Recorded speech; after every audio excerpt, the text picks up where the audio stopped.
Assalamualaikum warahmatullahi wabarakatuh. Alhamdulillah, pada kesempatan hari ini kita dipertemukan kembali oleh Allah Subhanahu wa Ta'ala. Mudah-mudahan menjadi penyebab turunnya rahmat dan barakah untuk kita semua. Ikhwan wa akhwat, melanjutkan paparan kita tentang keagungan Al-Quran, khususnya tentang mukjizat ilmiah Al-Quran, yaitu tentang isyarat-isyarat Al-Quran di dalam mengungkap fakta-fakta ilmiah, baik fakta masa lalu maupun fakta masa yang akan datang. Ada satu keterangan yang sangat menarik dalam Al-Quranul Karim, tepatnya dalam surat Yunus ayat 92. Allah Subhanahu wa Ta'ala menceritakan kepada kita tentang bagaimana tatkala Fir'aun yang durjana ditenggelamkan oleh Allah di tengah lautan. Allah Subhanahu wa Ta'ala menyatakan kepada Fir'aun yang durjana tersebut, wallahu Subhanahu wa Ta'ala qala falyauma nunajjika bibadanika litakuna liman khalfaka ayah. Hari ini, hei Fir'aun, kami selamatkan engkau dengan badanmu untuk menjadi pelajaran atau peringatan atau tanda, yaitu bagi generasi yang akan datang sesudahmu. Jadi dalam ayat ini ada janji dari Allah Subhanahu wa Ta'ala, di mana Allah Subhanahu wa Ta'ala akan melestarikan jasad Fir'aun sebagai pelajaran bagi umat manusia, agar mereka tidak meniru kesombongan Fir'aun, keangkuhannya, ketakaburannya, agar mereka umat manusia tahu betapa fatalnya akibat daripada ketakaburan dan kesombongan sebagaimana yang pernah ditunjukkan oleh Fir'aun. Ikhwan wa akhwat rahimakumullah. Ketika ayat ini diturunkan oleh Allah kepada Nabi alaihi salatu wassalam, para sahabat tidak ada yang bertanya kepada Nabi di mana gerangan jasad Fir'aun tersebut. Karena ketika itu hajat belum menuntut untuk mereka mengetahui sampai serinci atau sedetail itu. Nah, karena tidak ada pertanyaan dari para sahabat, maka tidak ada juga keterangan dari Nabi tentang di mana sebenarnya jasad Fir'aun ketika itu. Tapi umat Islam semua beriman, baik jasad Fir'aun itu ditemukan atau tidak ditemukan, baik kita ketahui atau tidak kita ketahui, amanna billah wa bima jaa anillah. Kami beriman kepada Allah dan kami beriman dengan apa yang datang dari Allah. Karena informasi Allah pasti benar. Informasi Allah mustahil salah. Informasi Allah pasti akurat dan pasti tepat. Tapi di kemudian hari terjadi problem. Yaitu ketika orang-orang orientalis Islam di barat sana, mereka mempelajari Al-Quran, menggali Al-Quran, mereka mulai mempertanyakan ayat ini. Bahkan di antara mereka ada yang menyerang ayat ini sebagai satu kebohongan. Mereka tantang ketika itu umat Islam. Kalau memang tarikan, di mana jasadnya? Jadi umat Islam dituntut untuk membuktikan di mana jasadnya. Dan mereka mencemooh umat Islam. Kalau jasad Fir'aun itu tidak ditemukan, berarti Al-Quran ini memberikan informasi yang tidak akurat, informasi yang tidak benar. Namun para ulama kita, umat Islam tetap berpedoman amanna billah wa bima jaa anillah. Kami beriman kepada Allah dan kami beriman dengan apa yang datang dari Allah Subhanahu wa Ta'ala. Walaupun jasad Fir'aun tidak ditemukan atau belum ditemukan ketika itu, yang ada di dalam Al-Quranul Karim. Namun serangan kaum orientalis ini makin hari makin menjadi-jadi. Dan ini sangat berbahaya. Karena bisa merontokkan akidah atau iman, keyakinan masyarakat awam terhadap Al-Quran. Tapi alhamdulillah, sebagaimana janji Allah, Allah akan menjaga Al-Quran. Sebagaimana janji Allah, Allah akan tunjukkan kepada mereka yang mendustakan Al-Quran, bahwa Al-Quran itu adalah benar. Akhirnya, ketika serangan itu makin menjadi-jadi terhadap Al-Quranul Karim, Allah Subhanahu wa Ta'ala mendatangkan jawabannya. Di mana fakta ilmiah sejarah dalam bidang arkeologi, dalam bidang purbakala menunjukkan bahwa di tahun 1896 seorang arkeolog bernama Loret menemukan jasad Fir'aun di Wadil Muluk di daerah Al-Uqsur. Atau di Indonesia disebut Luxor, yaitu di negeri Mesir. Subhanallah, ternyata ada rombongan ahli arkeolog yang dipimpin oleh Loret masuk ke Mesir dan menyisir tepi daripada sungai Nil. Sampailah mereka di satu kota kecil yang bernama Luxor. Nah, di sana mereka mulai melakukan penggalian purbakala. Akhirnya sampai mereka ke satu tempat yang mereka gali dan mereka temukan. Ternyata di situ terdapat pemakaman raja-raja Mesir. Jadi dari Ramses I, Ramses II, Ramses III. Jadi Fir'aun yang pernah memimpin Mesir, semua jasadnya dimakamkan di sana. Dan inilah yang disebut Wadil Muluk, yaitu lembah raja-raja. Disebut lembah raja-raja karena itu merupakan pemakaman raja-raja Mesir kuno. Ini menjadi satu titik terang. Karena kenapa kita katakan titik terang? Karena kita juga sedang mencari informasi jasad Fir'aun ada di mana. Fir'aun yang hidup di zaman Nabi Musa alaihissalam yang ditenggelamkan oleh Allah di tengah lautan. Nah, begitu ini ditemukan tahun 1896, maka penemuan ini menjadi satu terobosan dalam bidang arkeolog yang sangat mengembirakan. Dan akhirnya penggalian ini dilanjutkan oleh Elliot Smith, yaitu pada tahun 1907.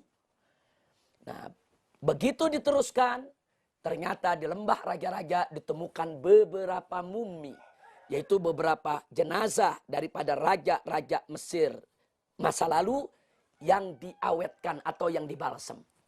Nah, dari sekian mumi-mumi yang ditemukan, ada yang menakjubkan. Ternyata ada satu mumi berbeda dengan mumi yang lain.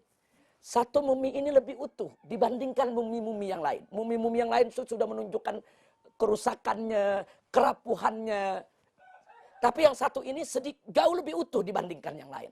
Dan ini menjadi tanda tanya. Siapa gerangan? Ini jasad mumi yang lebih utuh dibandingkan yang lainnya. Ini Ramses yang mana? Fir'aun yang mana? Nah, penemuan ini makin memberikan titik terang. Dalam upaya untuk kita bisa mendapatkan tentang jasad Fir'aun yang dijanjikan oleh Allah dilestarikan. Menjadi pelajaran untuk umat manusia. Lalu apa yang terjadi? Ternyata kemudian ketika itu sebagaimana kita ketahui Mesir itu dijajah oleh negara Prancis. Kemudian pemerintah Prancis melakukan isolasi terhadap mumi-mumi tadi. Dan termasuk jasad mumi yang lebih utuh dibawa oleh Prancis ke negerinya. Dimasukkan ke dalam satu tempat yang sudah disiapkan sedemikian rupa agar tidak rusak. Dan akhirnya jasad mumi tadi itu disimpan, tidak boleh disentuh, tidak boleh diteliti, tidak boleh diperiksa sampai tahun 1975. Jadi kita bisa lihat di sini 68 tahun mumi tersebut disembunyikan oleh Prancis. 68 tahun. Entah kenapa, bukan tidak mungkin. Mereka khawatir kalau itu adalah jasad Fir'aun yang dilestarikan oleh Allah. Jasad Fir'aun yang zaman Nabi Musa. Kalau itu terbukti, berarti Al-Quran benar. Kalau itu terbukti, berarti serangan mereka terhadap Al-Quran justru menjadi tahun 1975, seorang ahli forensik berkebangsaan Prancis dari umat Nasrani itu mendapatkan izin dari pemerintah Prancis untuk melakukan penelitian terhadap jasad-jasad mumi-mumi tadi. Nah, begitu diteliti, ada hasil yang menakjubkan. Bahwa kenapa salah satu jasad itu lebih utuh muminya dibandingkan dengan mumi yang lain. Ternyata mumi yang lebih utuh itu seluruh bagian tubuhnya. Dari mulai rambutnya, kulitnya, tulangnya, lapisan di bawah kulitnya mengandung unsur garam yang sangat tinggi. Subhanallah. Dari mana garam-garam itu datang? Masuk ke selaput-selaput kulit, masuk ke dalam tulang. Mengawetkan dirinya. Tentu ini tidak lain dan tidak bukan adalah kekuasaan Allah. Di mana Allah tenggelamkan Fir'aun di tengah lautan. Kemudian Allah subhanahu wa ta'ala memasukkan unsur garam. Yaitu ke dalam tubuh Fir'aun. Kita tentu tahu Kalau kita manusia ingin mengawetkan ikan, tentu kita keringkan, kita jemur, kita berikan garam, kita asinin. Ternyata jasad Fir'aun diasinin oleh Allah Subhanahu wa Ta'ala. Tapi pengasinan yang dilakukan oleh Allah lebih dahsyat dari pengasinan yang dilakukan oleh umat manusia. Pengasinan yang dilakukan oleh Allah bertahan sampai ribuan tahun. Shadaqallahul azim. Maha benar Allah dengan firman-Nya. Ternyata jasad mumi yang utuh itu merupakan jasad Fir'aun yang ditenggelamkan oleh Allah di zaman Nabi Musa. Buktinya adalah kadar garam yang tinggi di dalam daripada yaitu bagian-bagian tubuhnya. Dan tidak sampai di situ. Lalu kenapa jasad Fir'aun tersebut yang ditenggelamkan oleh Allah di tengah lautan kok bisa ada di dalam pemakaman lembah raja-raja? Ya, karena setelah jasad Fir'aun itu ditenggelamkan, jasad yang meninggal, yang mati ketika itu terdampar di tepi laut, dikumpulkan oleh bangsa Mesir dan dikuburkan di tempat pemakaman raja-raja. Ya, saat itu dibalsem sebagaimana kebiasaan bangsa Mesir selalu membalsem daripada raja-raja mereka. Tapi mumi yang satu ini awet dengan bentuk yang lebih utuh bukan karena balsemnya, tapi karena unsur garamnya yang ada di dalam tubuhnya, sebagaimana kesaksian para ahli forensik di Perancis yang dipimpin oleh Profesor Dr. Maurice Bucaille. Nah kemudian, ikhwan wa akhwat rahimakumullah. Tidak sampai di situ, ada hasil lain yang lebih menakjubkan. Berdasarkan forensik, ternyata ditemukan tanda-tanda bahwa mumi yang utuh tersebut itu mati karena stres, depresi berat. Itu ilmu forensik itu bisa menyelidiki orang yang mati karena racun, orang yang mati karena serangan jantung, orang yang mati karena ada organ tubuhnya yang rusak. Tapi yang satu ini mati karena depresi, kaget, stres. Kenapa bisa seperti itu? Kita kembalikan kepada sejarah. Bagaimana tidak stres? Bagaimana tidak depresi? Fir'aun merasa dia punya pasukan, dia punya harta benda. Dia merasa yakin bisa membunuh Nabi Musa alaihissalam dan para pengikutnya. Tapi ternyata keadaan terbalik begitu tiba-tiba. Dia ditenggelamkan oleh Allah bersama pasukannya. Dia stres, dia depresi. Dan akhirnya dia mati. Data forensik cocok betul dengan data kejadian yang menimpa Fir'aun di zaman Nabi Musa alaihissalam. Dan akhirnya Profesor Dr. Maurice Bucaille yang meneliti tersebut menyatakan bahwa inilah mumi Fir'aun yang ditenggelamkan oleh Tuhan di zaman Nabi Musa. Sehingga dengan demikian kata beliau, informasi Al-Quran adalah benar. Informasi kematian Fir'aun dalam Bible juga ada. Kematian Fir'aun dalam Bible juga ada. Akan tetapi pelestarian jasad Fir'aun hanya ada di dalam Al-Quranul Karim. Dan yang menakjubkannya, sang Profesor Dr. Ahli Forensik menyatakan diri masuk Islam, mengucapkan 2 kalimat syahadat, asyhadu an la ilaha illallah wa asyhadu anna Muhammadar Rasulullah. Setelah beliau masuk Islam, beliau ungkapkan hasil penemuannya dalam buku beliau yang telah diterjemahkan ke dalam bahasa Indonesia, yaitu tentang sains dalam Al-Quran, dalam Taurat, Bible, dan Al-Quran, yang diterjemahkan oleh almarhum Profesor Dr. A.M. Rashidi. Ikhwan wa akhwat rahimakumullah. Demikianlah paparan kita pada hari ini. Untuk kesekian kali akhirnya kita mendapatkan satu mukjizat ilmiah Al-Quran yang sangat-sangat menakjubkan. Ini membuktikan bahwa Al-Quran bukan buatan manusia. Al-Quran adalah wahyu dari Allah. Allah yang maha tahu bagaimana Al-Quran, bagaimana Fir'aun itu mati, bagaimana Fir'aun itu ditenggelamkan, bagaimana Fir'aun itu jasadnya dilestarikan. Allah yang maha tahu.